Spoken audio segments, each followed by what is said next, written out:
Mbalma Danaya TV la jabaga on b'a fɔ ko bisimila Danaya TV kan aw ka Danaya TV jamukan kura n'o tɔgɔ ko Danaya walawalali Danaya walawalali jamukan n'ale bɛ kibaruya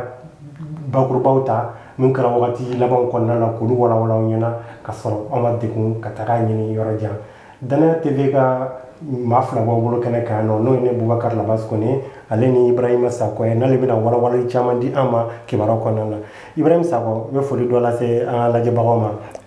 Bubakari an bɛ an lajɛbagaw fo mana kɛ yɔrɔ yɔrɔ Mali kɔnɔ ani Mali kɔ kan i n'a fɔ y'a fɔ cogo min na an ye dɔgɔkun kunnafoni kunbabaw k'olu tɔmɔ an bɛna mun walawala an balimaw ye walasa u bɛ se ka faamuyali caman sɔrɔ a la sabula dɔgɔkun kɔnɔna na ko caman kɛra mun jamanadenw mako b'a la a kɛra Mali kɔnɔ ou a kɛra Mali kɔfɛ kɛrɛnkɛrɛnnenya la an bɛ kunnafoni dayɛlɛ ni mun ye o de ye jamana yɛrɛ a kun ye fonction publique organisée walasa jamanadenw bɛ se ka taa concours kɛ ka taa jamana ka baarabolow kɔnɔna na mais an y'a ye k'a fɔ dɔgɔkun tɛmɛlen an kɔrɔ sisan mun ye arabadon tɛmɛlen ministres bɛ dɔgɔkun kɔnɔ lajɛ mun kɛ n'a bɛ fɔ o ma ko conseil des ministres u y'o kɛ o kɔnɔna na u y'a yira k'a fɔ ko concours maa hakɛ mun y'a kɛ o ye maa 63 ani 600 ani mɔgɔ 77 k'olu kɔni de tagara ka taa concours kɛ walasa u bɛ se k'u garijɛgɛ siffler ka taa jamana ka caablonw kɔnɔna na mais o kɔnɔna na fana mun ye conseil des ministres ye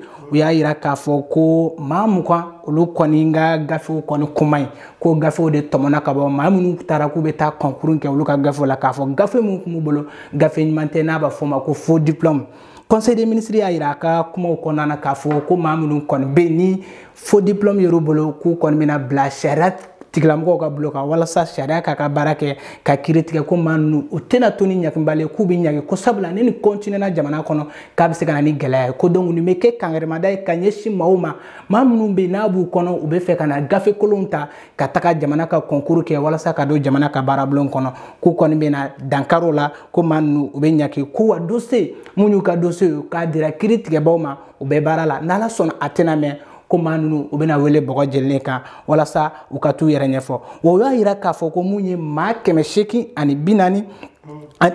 4 o de ye concours kɛ ko ma ko n'i ye jateminɛ kɛ k'i b'a ye k'a fɔ mɔgɔ min y'a sɔrɔ o taara bɛn maa 807 ma k'olu de ye concours sɔrɔ o de ye concours ko in na kunnafoni walasa bɛɛ lajɛlen ka se k'i hakili dɔnyɔrɔ sɔrɔ a la o kun tɛ dɔwɛrɛ ye maa minnu bɛ yen n'u bɛ se ka n'u bɛ a fɔ bɛ concours kɛ ni faux diplôme ye u k'u janto a la sabula jamana ɲɛmaaw bɛ sɛgɛsɛgɛli la surtout an bɛ wagati mun na fanga kura de don u bɛ ka wulikajɔ kɛ ko caman na kosɛbɛ walasa ka dankari n'a ɲɔgɔnna siw la. Donc ni n y'a faamuya non seulement u ma concours sɔrɔ wa a kɛra sababu ye k'u kɔ bɔ fiɲɛ na u bɛna taa bɔgɔ jenilen kan. Justement Buba u ma concours sɔrɔ wa nin bɛna kɛ sababu ye ka wele bɔgɔ jenilen kan a ka ca Ala fɛ ni kiiri tigɛra a tigɛcogo la u bɛna u yɛrɛ sɔrɔ mun ye kasobon kɔnɔna ye o bɛ dankari u yɛrɛ ka taa ni ka segin la a bɛ fɔ mun ma ko liberté donc fɛn min don a cɛ man ɲi mɔgɔw k'u janto a yɔrɔ la kosɛbɛ.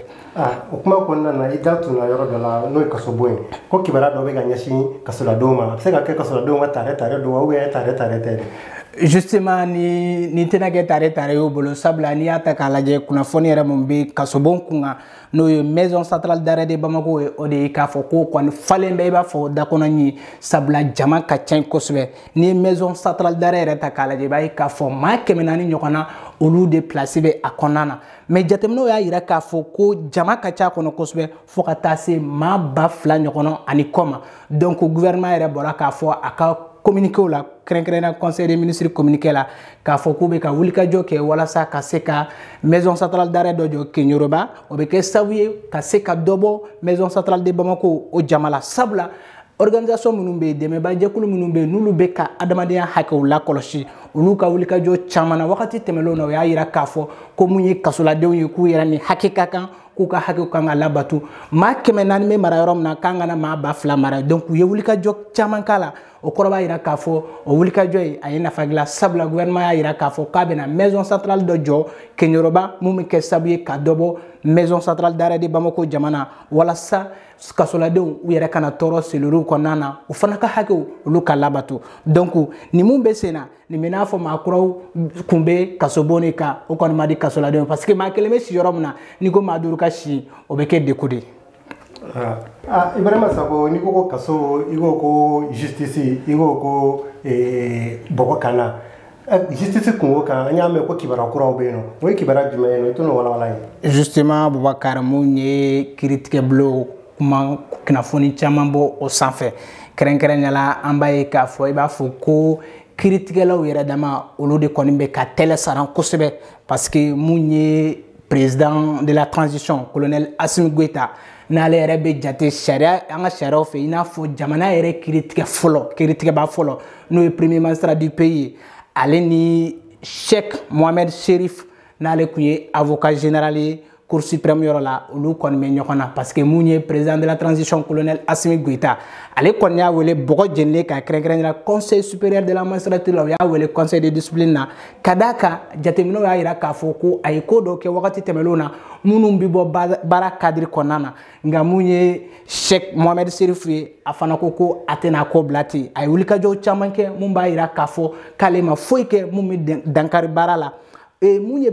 juin tɛmɛlen juin kalo tile fɔlɔ tɛmɛlen u ka conseil de discipline kun kan ka kɛ mais a bɔra dɔgɔkɔrɔ sabula cɛ in yɛrɛ ye wulikajɔ caman kɛ mun y'a to Cour suprême ale kɔni ye conseil in bɔ a dɔgɔkɔrɔ k'a bila fo juin kalo tile 15 nata in na a y'a yira k'a fɔ mun ye Cherif Mohamed a y'a yira k'a fɔ k'ale kɔni tɛna sigi cogoya si la k'a bɛ wulikajɔ bɛɛ kɛ walasa sariyaw ka labato jamana sariyaw ka labato n'i y'a ta k'a lajɛ Buba cɛ in yɛrɛ wagati tɛmɛnlenw na Sumeli Bube Mayiga ale ka minɛliw fo ka taa se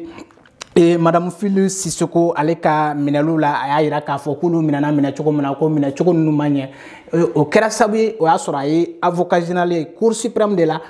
président de la transition y'a ka décret ko abrogé n'o ye mun ye gafo min b'a to a bɛ kɛ premier avocat ye k'o bɔ yen nɔ donc o furukufuruku kɔni bɛ yen fo ka na se k'a bɛ ka ko kɛ baara kɔnɔna na minnu tɛ bɛn wulikajɔ in kun de ye walasa a bɛ se ka ɲangi cogo min na conseil supérieur de la magistrature fɛ mais a kɔni ko k'a tɛna jɛn n'a ye a ye kuma caman fɔ a ko président de la transition yɛrɛ ko n'i y'a ta k'a lajɛ ko walasa o yɛrɛ bɛ se ka conseil supérieur de la magistrature k'a présider walima o ka jate i b'a fɔ k'o ye jamana kiiritigɛba fɔlɔ ye n'o ye premier magistrat ye ko o yɛrɛ n'i y'an ka sariyaw ta k'a lajɛ ko kuma caman b'o yɔrɔ la sabula mun ye jamana yɛrɛ ka sariya sunba ye n'an b'a fɔ o ma ko constitution fo ka taa se charte ma mun taara transition in kɔnɔna na ko n'an ko an b'an sinsin olu kan ko jamana ye président de la transition ale yɛrɛ ka jate i b'a fɔ ko premier magistrat ko kuma caman b'o la wa n'i y'a ta k'a lajɛ a tɛ mɔgɔ ye mɔgɔ min bɛ se ka conseil supérieur de la magistrature présider donc mun kɔni ye Cheikh Mohamed Cherif ye a bɛ wulikajɔ caman na ko jamana sariya a bɛ labato de i kɛra ɲɛmaa ye i kɛra kɔmaa ye ko bɛɛ b'a labato o kɔrɔ ye a bɛ ka wulikajɔ sabati cogo min na mun ye président de la transition o yɛrɛ bɛ kɛ sariya labatoba fɔlɔ ye an ka jamana kɔnɔna na. donc o ka légitimité ni nasara b'a fɔ cogoya min na a b'o de bila en cause. justement a y'a yira a ka propos yɛrɛ la français la a ko premier magistrat du pays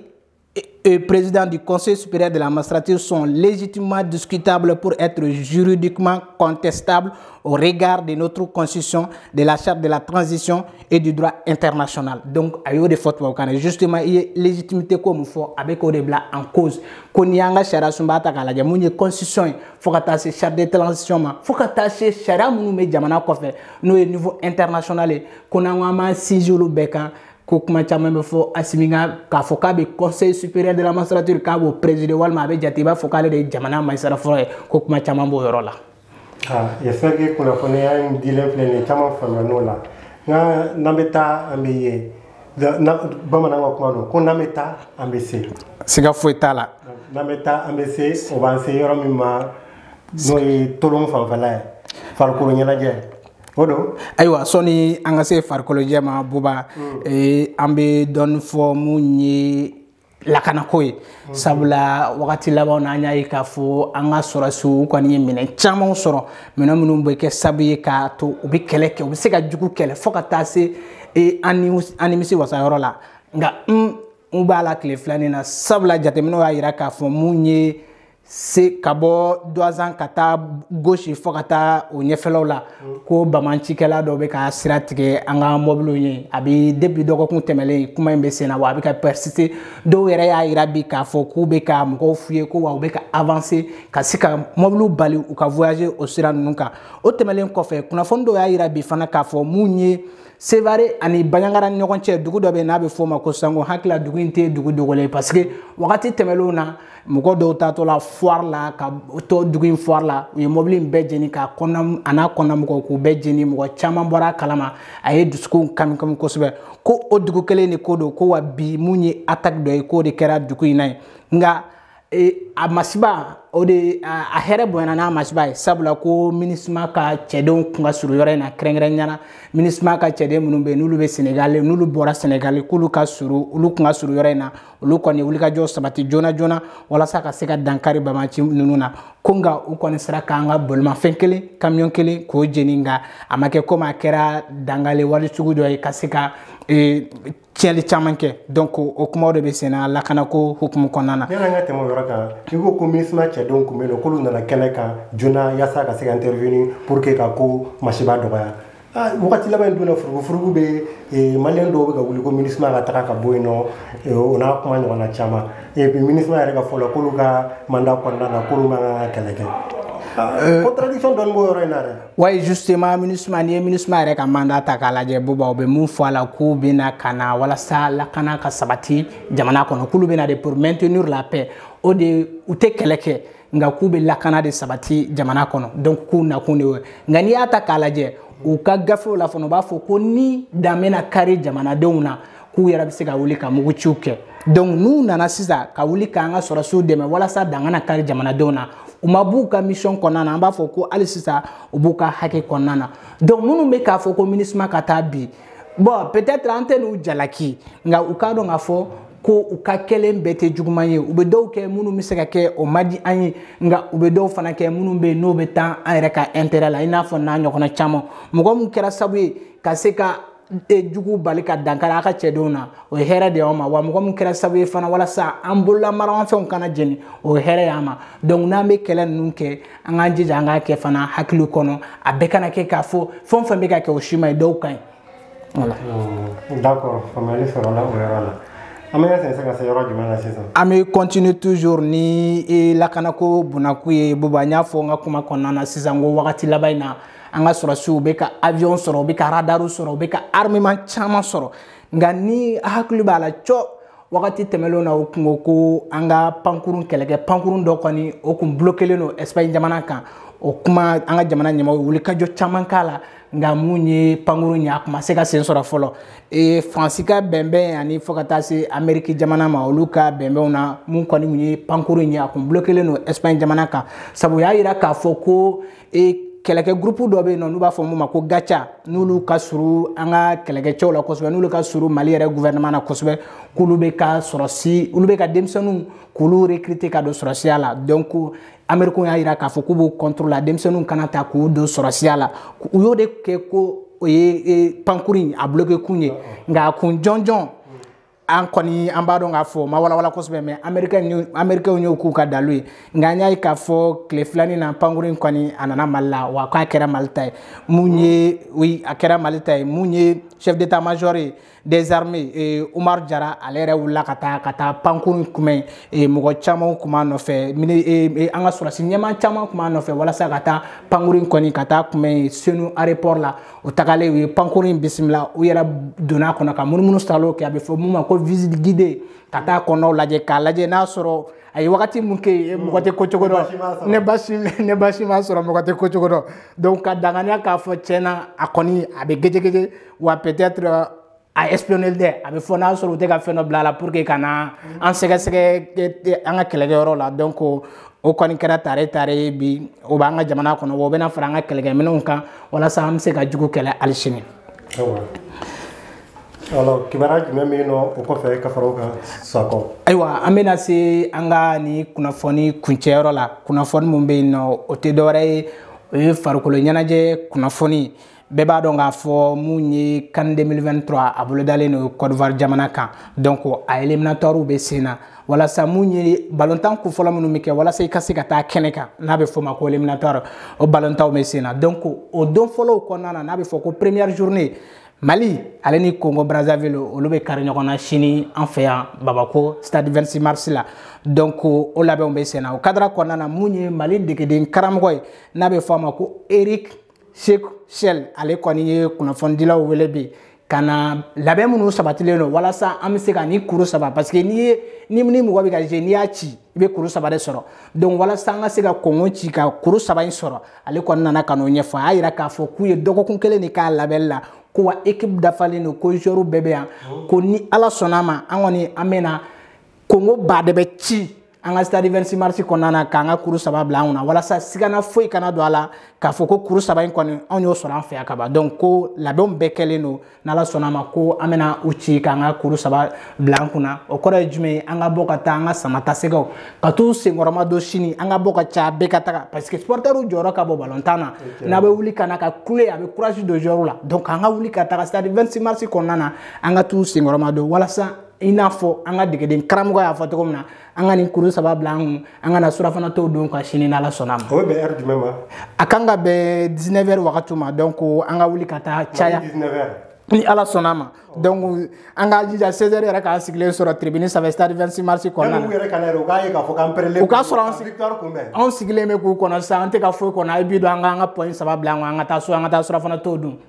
Comme Mali Congo mɔgɔ bɛ to k'o fɔ cogo min na donc an bɛ tila k'a yira tuguni Mali bɛ Congo mɔgɔ. kelen don. n'ala sɔnna.